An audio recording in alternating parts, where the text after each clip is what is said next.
So welcome back, everybody. We're going to go over a lot of information this episode. I know a lot of people watch our channel for feedback and for equipment. We run lots of equipment on the channel. A lot of you do as well. So you're going to be looking for equipment trailers. And the problem is a lot of people focus solely on price and they don't realize for a little bit more money, you can get a tremendous amount more features. Plus, there's so many different types of equipment trailers, from standard ramps like this, dovetail, flat decks, some that we're going to show pictures of and talk about that would be in between these two, all the way up to full tilt deck trailers. They all have their pros and cons. Make sure you're getting the right trailer. So let's dive right into this. This isn't to bash any particular manufacturer or anything like that. It's to educate you. So the number one thing that most people look for with equipment trailers is price. We all do it with a lot of things that we shop for, and you wind up making a huge financial mistake, and most people wind up selling these or overloading them, using them as not intended. So let's have a big discussion on that. Behind me is probably the most common style equipment trailer you're going to see. Most of them have a small dovetail back here. That's where the trailer breaks down into slight angle. Cheap angle iron fold up ramps. These are very light duty built in order to keep costs down, because that's what a lot of people are looking for. But what a lot of people don't realize is for a few $100 more than what you spend on these very common built trailers, you can get something that's way more robust and a lot more worth your money. So for starters, I do want to say this is a 7,000 pound trailer right here, because it has two 3,500 pound axles. So this isn't a true apple to apples comparison. But to make sure things are fair, I just called the company that built this, and they build one almost identical to it with a little thicker material. We're going to talk about it with two 7,000 pound axles, and it's going to look identical to this. And the quote I got was $5,300, just so you're aware. By the way, this is November 2024. So let's take a look at what you're going to get for $5,300. Well, again, for starters, your axles and wheels will be upgraded to 6-lug and 7,000 pound axles with trailer brakes. A lot of the trailer, I've done seen them, looks exactly the same. Where you will get a slight upgrade on a 14,000 pound trailer instead of a 7,000 pound trailer. Instead of 4-inch C channel, they go to 6-inch C channel. Y'all, that's about it. That's the only difference I could notice. So we have a very comparable trailer that we can have a discussion about. So let's start at the back and work forward. With your typical trailers like this, you're gonna get cheap angle iron fold up ramps that you have to manually let down and manually adjust in and out based on whatever you're pulling on here. They're going to come with typical spacing like this, so if there's certain things that you pull on here that has very small wheels, keep in mind they can fall in between this. So you may have to lay wood down or weld in expanded metal. That's something worth keeping an eye on. Now for your decent sized tires, this works just fine. So you have to manually deal with these ramps. They're not spring loaded, they're not self-assisted. That may or may not be a problem for some people, but if you're doing a lot of loading and offloading during the day, that's going to get a little bit aggravating. Plus, if you have different size pieces of equipment that you're constantly pulling on, you're going to have to get off and manually adjust the width of your ramps. All right, back to the cheaper trailers. What you're typically going to get is very thin stamped sheet metal fenders. So keep that in mind. These are not even step-on style, definitely not drive-over style. They're going to bend up, it's just going to happen, and they do tend to rust out pretty easy because they're so thin. The other thing worth noting with a lot of your local built trailers, that's what these are. You'll notice almost all small towns, it seems like, especially across the southeast, has a trailer manufacturer building a very similar style trailer to this. They almost all use cheap spray paint, and well, your trailer winds up rusting quickly because you get very light coats of just basically Rust-Oleum. They just spray them right down in the shop. That I have seen time and time again with these small local plant built trailers. The other thing worth noting, a lot of your trailers do not come with tie downs. A lot of people think this is a tie down. This is a stake pocket, so you can put 2x4s in here and build you some wood railing should you want to turn this into a utility trailer. This is the only option you'll have for tie down on a lot of these, versus some trailers will give you full weld in bars for tie down or nice D-rings. You're typically not going to get that on these cheaper built trailers. They're having to cut corners somewhere in order to keep the costs low for the consumer. So as we move forward, this is where we're really going to start getting into what gripes me and where I cannot stand these light duty, cheap built trailers. Basically the whole subframe, which is a critical part of your trailer. So for starters, a lot of them use C channel, which is not as strong as say an I-beam.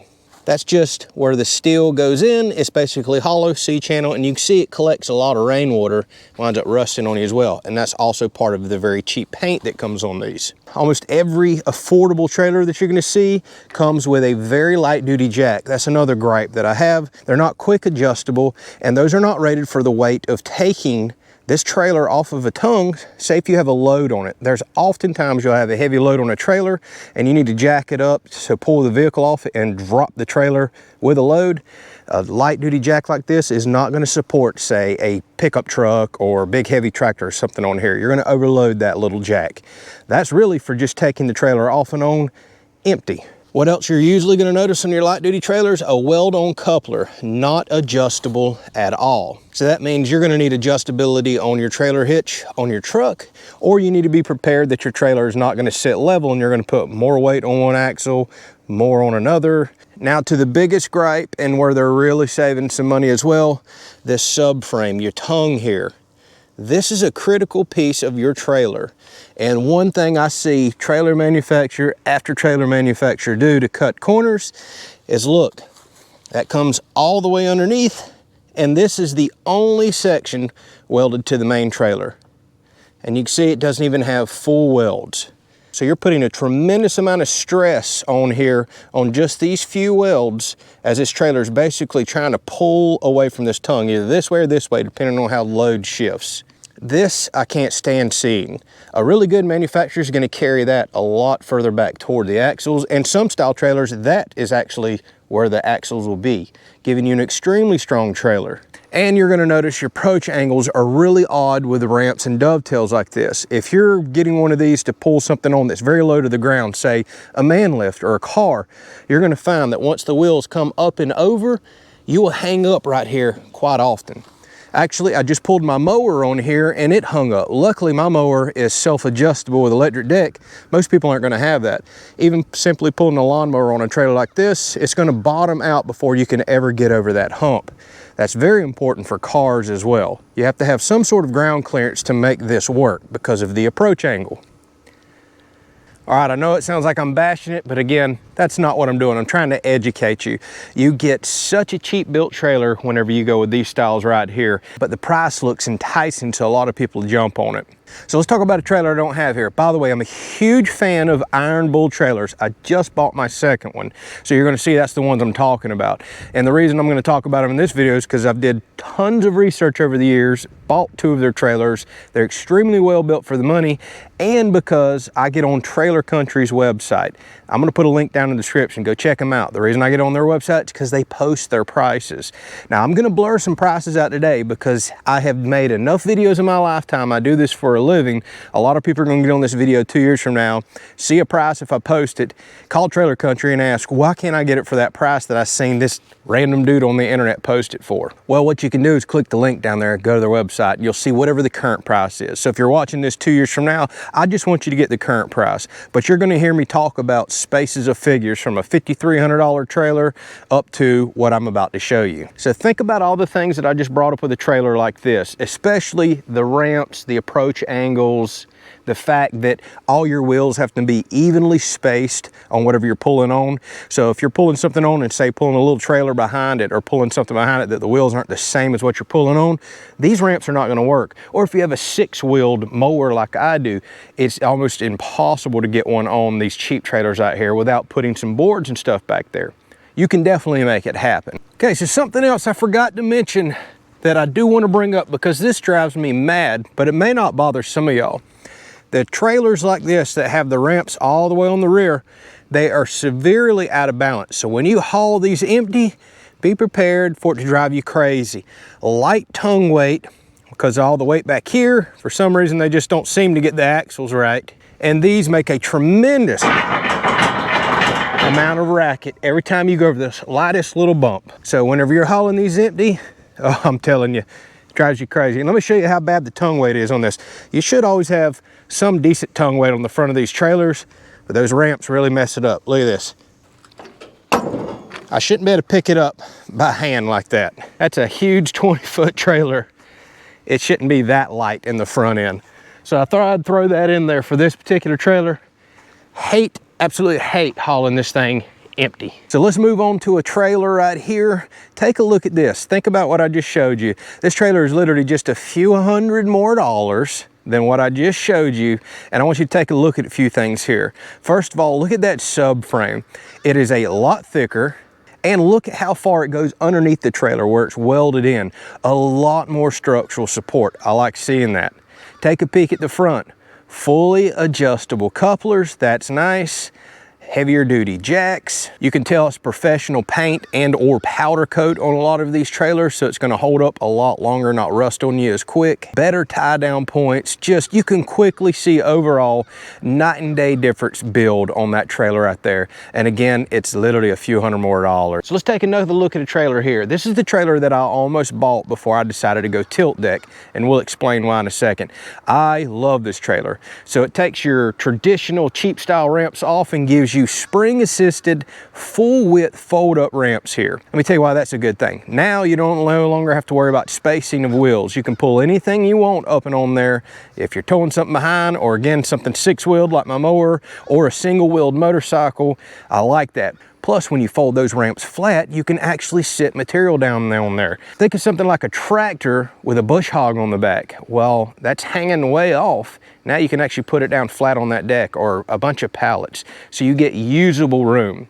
That's a big negative to these trailers right here. You can really only load up to about this point because now it slopes down, so you're not putting nothing right there, it's gonna roll off. And because these ramps fold up in your way, listen y'all, we do lots of tractors and tractor content on the channel, and a lot of people are buying these for tractors. Can you imagine a big tractor up here with a long bush hog hanging off the back? Well, a lot of times that needs to hang off the back side of a trailer. Well, I got bad news for you. These ramps have to be stowed in this position, so whatever you have lengthwise, better stop it where these ramps are. You can't hang anything off the back unless you can do it right dead through the middle. That's another huge drawback to ramps like this. Whereas that trailer I was just showing with the fold flat ramps, it now extends the deck back to the ramps because everything's nice and flat. And again, you can hang something off the back, like say a few feet of a bush hog. Maybe you accidentally bought the wrong length trailer, or you just don't need a long trailer and occasionally you want to hang something off the back. These are the kind of things you need to think about. So not only do you get a fully reinforced front coupler section, a better coupler, a huge heavy duty jack that can unload the trailer with or without equipment on it, you get an 8-inch I-beam frame right here. And again, it's welded in and goes way back for full support. Plus those spring assisted ramps will help with people lifting it up. You get full width and drive on. And again, you can hang stuff off the back of the trailer to make it even more useful and get more of a load on there. So now you see where we're going. A lot of people go look for the quick, local, cheap built trailers, not realizing you can spend a few $100 more, maybe $1,000 or $1,500 more, and you're getting a tremendous amount more features. Plus you're getting a trailer that's gonna last you a lot longer. I mean, a lot longer. This is also why I like Iron Bull, y'all. And they don't even know I'm making this video, so I'm just putting that out there. But I have looked at so many of their trailers over the years whenever I've been buying and purchasing trailers. Somehow they tend to make one of the best built trailers for not much more than your cheap built trailers. All right, so let's talk about my baby here. I didn't think you could absolutely fall in love with a trailer, but I have. So the one I showed you, the flat deck fold flat ramps, that was the one I was seriously considering whenever I was heavily looking into researching trailers a few months ago. But ultimately, I decided to spend a few $100 more. Yep, we keep going on up in price. So eventually, yeah, you're a few thousand more than that trailer over there, but for small bump ups, you get good features.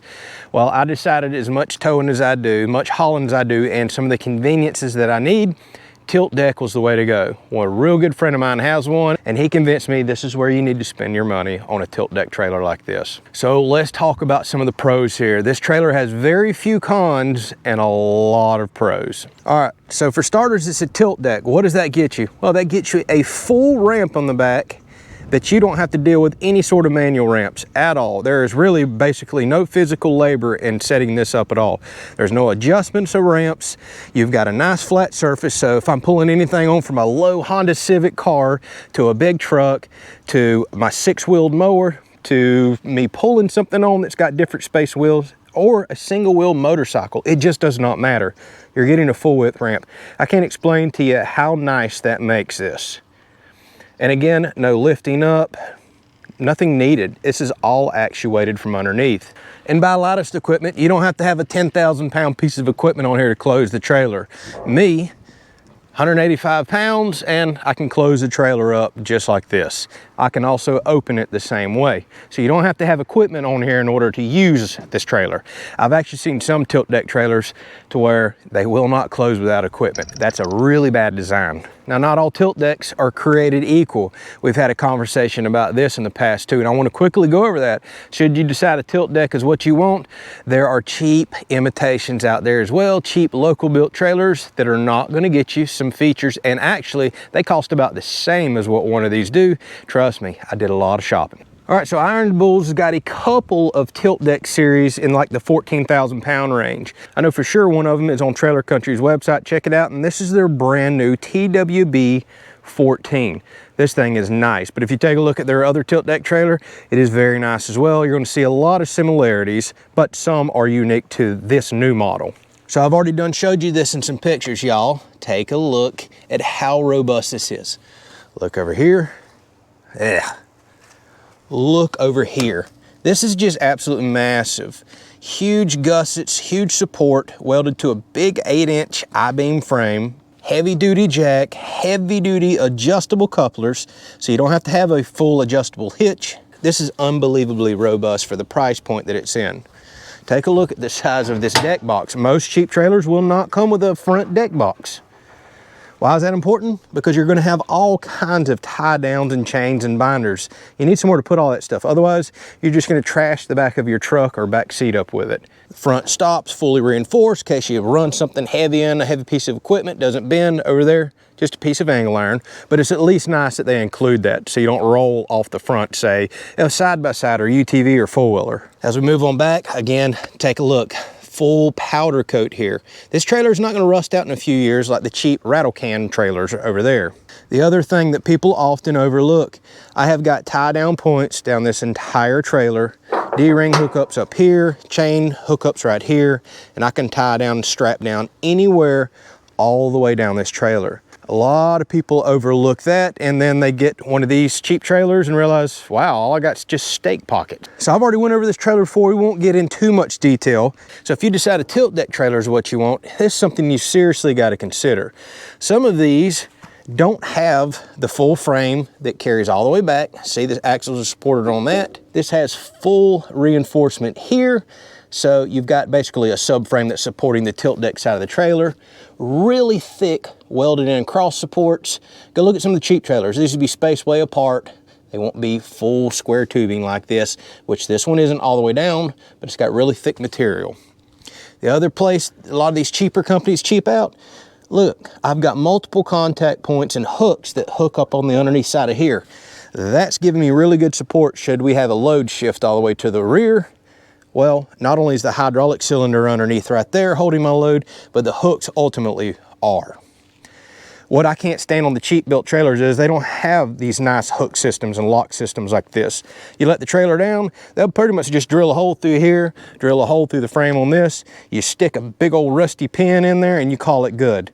Well, that's only really locking in one side. I don't like that. I want hooks all the way across locking my deck in so there's no slop. And that's just a really cheap way of doing it. But again, it's another corner cutting. Putting something in like this costs money. Here's the other thing. Much thicker steel fenders. You can actually walk on these, not stamped steel. And by the way, they make another model above this one. I decided it wasn't for me. It's even wider. It's called the drive over model. 1/4 inch steel fenders that you can drive a vehicle up and over. After using this trailer for a while, y'all, I can't even begin to tell you how nice it is to have something that you can quickly drive on, that's very well built, and that should last me far longer than these cheap trailers. Now, if you're going to be pulling on a lot of stuff that's low to the ground, small cars, lots of mowers and stuff like that, electric man lifts, things that have very low clearances, these are something you should seriously consider. The other really nice thing about these trailers that I did not discover until I bought a mini excavator, if you have a tracked vehicle like a skid steer or mini excavator, you pull on, this gently lets itself down. Whereas a trailer with a brake and a dovetail in it, go pull an excavator on there. You're gonna go for a bucking bronco ride, as I call it. Once your excavator or your tracked vehicle gets right to where the point is, it wants to teeter-totter bang around, depending on the operator, how smooth they are. You don't get that at all when your trailer is basically an entire ramp. There's no breaking point here. There's lots of other features I'd love to tell you about this trailer, but again, we've already did a review. Everything from the pivot points, the way that's all set up, the geometry, that's all critical. So get a well-built trailer if you're gonna go into one of these. All right, so hopefully you learned something here. I'm telling you, depending on what you may be gonna drive on, and you gotta keep this in mind too, you don't ever know what you're gonna add to your arsenal equipment in the future. Go ahead and get something that's better set up to handle it in case you upgrade, so you're not dumping your trailer, losing thousands of dollars, and then turn around and buying another trailer. We've all been there. Is a trailer like this for everybody? Absolutely not. But a trailer like that is what a lot of people buy. And that's why I wanted to make this video, to tell you what you're getting with these super cheap built trailers. If you'll literally spend a few hundred more dollars, we're not talking big money here, you're already investing a lot in a trailer, spend a few hundred more on some of the other models that I showed you, night and day difference in build quality. All right, y'all, I know it sounds like a sales pitch. It is not. I have just suffered over the years buying cheap trailers and wasting money, and I've spent months of research. Now that I have run some of these trailers, I got a really nice dump trailer, and I've got time under my belt putting multiple pieces of equipment on there. I felt like it was time to make this video. It's something I've been wanting to make for quite a while. All right, I'm gonna put a link down in the description. Go check it out. And I'm gonna put Trailer Country's link since they actually post pricing. I know that's something a lot of y'all wanna look for. You're gonna see that I am telling the truth here. Cheap built versus better built doesn't have to cost a fortune. All right, y'all, thanks for watching. Hopefully you learned something today. We'll catch you on the next one.